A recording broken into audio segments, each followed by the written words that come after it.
Hi అండి, అందరికీ నమస్కారము. మన పుల్లారెడ్డి బాయ్స్ హాస్టల్లో ఈరోజు ఇడ్లీ చేసినాము. అయితే ఇడ్లీ పిండి ఎలా ప్రిపేర్ చేసినాం అనేది మీకు ఎక్స్ప్లెయిన్ చేస్తాను.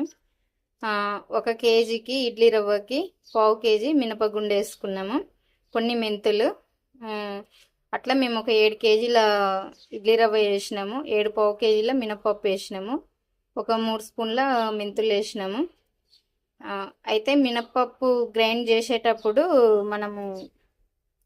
మనం వండే అన్నం ఉంటుంది కదా, అది ఒక 2 కప్పుల రైస్ వేస్తే ఇడ్లీ స్మూత్గా వస్తుంది. అది ఎలా వస్తుంది అనేది మీకు ఇప్పుడు చూపిస్తాను. ఇలా వస్తుంది, చాలా స్మూత్గా ఉంటుంది. ఇట్లా పట్టుకుంటేనే చినిగిపోతుంది, ఇలా ఊగిపోతుంది. చూడండి, ఇడ్లీ ఇంత స్మూత్గా వస్తుంది. ఈ టిప్పు మీరు కూడా పాటించండి. ఇడ్లీకి కాంబినేషన్ ఈరోజు ఎల్లో చట్నీ చేశాము. ఎల్లో చట్నీ ఎలా అంటే పచ్చిమిర్చి, టమాటా, ఆనియన్ వేయొద్దండి. ఆనియన్ వేస్తే మళ్ళీ టేస్ట్ చేంజ్ అయిపోతుంది.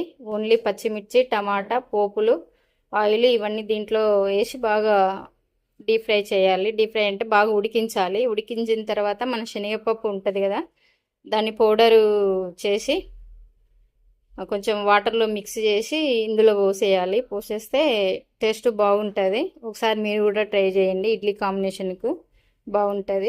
నెక్స్ట్ వచ్చేసి చట్నీ అంటే ఇంకేదా మామూలే, పల్లీలు, పుట్నాలు.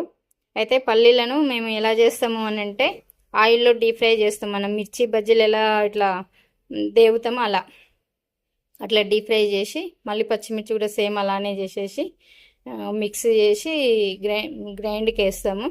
తర్వాత పోపు చేసేస్తాం. టేస్ట్ సూపర్ ఉంటుంది. మన హాస్టల్లో చట్నీ, సాంబార్ బాగా ఫేమస్.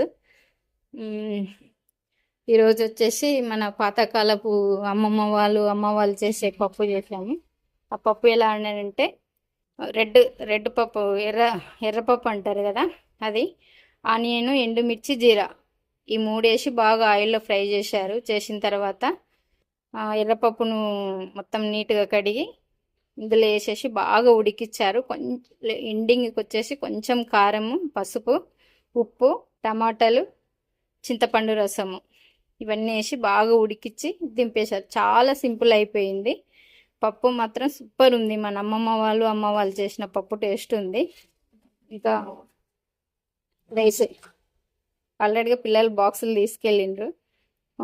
రైస్ ఎలా అంటే మామూలుగా ఎవరికైనా వస్తుంది రైస్ వండడం. కానీ వీళ్ళు మాస్టర్ వాళ్ళు ఎలా చేస్తారు అని అంటే 10 కేజీల రైస్కి మామూలుగా మనం 1 కేజీకి 2 కేజీల వాటర్ వేస్తాం కదా, వీళ్ళు ఎలా చేస్తారని అంటే 10 కేజీలకు మనం 20 కేజీల నీళ్ళు పోస్తే, 20 లీటర్ల నీళ్ళు పోస్తే వీళ్ళు 18 లీటర్ల నీళ్ళే వేస్తారు. 18 లేదంటే 19 అప్పటిదప్పుడే నానేసి వేసేస్తారు. మనం ఒక 1/2 అవర్ ఉంచుతాం కదా, వాళ్ళు అలా కాదు. అలా వేస్తే కొంచెం అన్నం మెత్తగా అవుతుంది, టేస్ట్ ఉండదు అని అంటారు. ఇది పొడి పొడిగా అవుతుంది. ఇలా కొంచెం బాయిల్డ్ అవుతున్న సమయంలో ఏం చేస్తారంటే కొంచెం సాల్ట్, కొంచెం ఆయిల్, ఒక 2 స్పూన్ల ఆయిల్ వేస్తారు. చాలా బాగుంటుంది టేస్ట్ కూడా. ఈ టిప్పు మీరు కూడా పాటించండి, బాగుంటుంది. Thank you.